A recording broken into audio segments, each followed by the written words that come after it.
With a looming financial crisis threatening to swallow up all of the city's cash reserves, Los Angeles budget officials last week sent a letter to the union representing the Los Angeles Police Department's rank-and-file officers asking it to renegotiate pay raises agreed to just last year.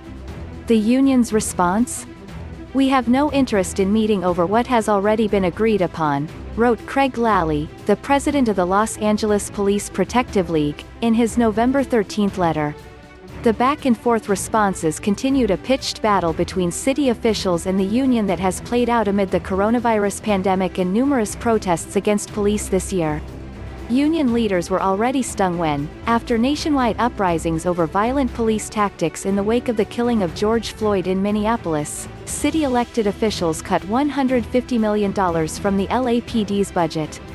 In her letter to the union, Dana Brown, LA's Chief Employee Relations Officer, said the economic fallout from the pandemic has already blown a $146.1 million hole into the city's general fund. By the end of the year, she said, the city expects to come up $400 million to $600 million short. The general fund pays for most city services, including the police and fire departments. The magnitude of this revised year-end revenue gap cannot be understated, Brown wrote. The city has managed to avoid drastic cuts to other departments so far. Leaders and labor unions agreed to a deal in October that avoided furloughs for 16,000 city employees for now, pushing any possible furlough back to at least January 17. The city asked the union to sit down over its 2019 to 2022 contract, which promises LAPD officers a 4.8% pay raise this fiscal year. They are to get another raise, 3%, in 2022. Lally said the union is not interested.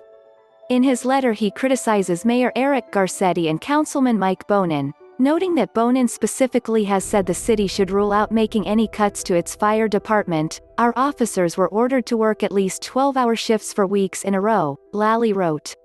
Many of our officers were hit in the head with bricks, had urine thrown at them, attacked with frozen water bottles, even injured with eye-damaging lasers.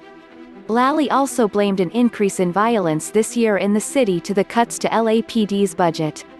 On Tuesday, Chief Michel Moore said he was already grappling with the city's earlier cuts, finding ways to slice costs to preserve the department's core patrol operations. The number of LAPD officers has dropped from about 10,000 to 9,757, the smallest the force has been in more than a decade, Moore told police commissioners during their meeting. Moore presented a dire picture, with several police programs having already been reduced significantly or cut entirely. Moore said 350 specialized officers in investigative units such as robbery, homicide and gangs were moved to patrol duties.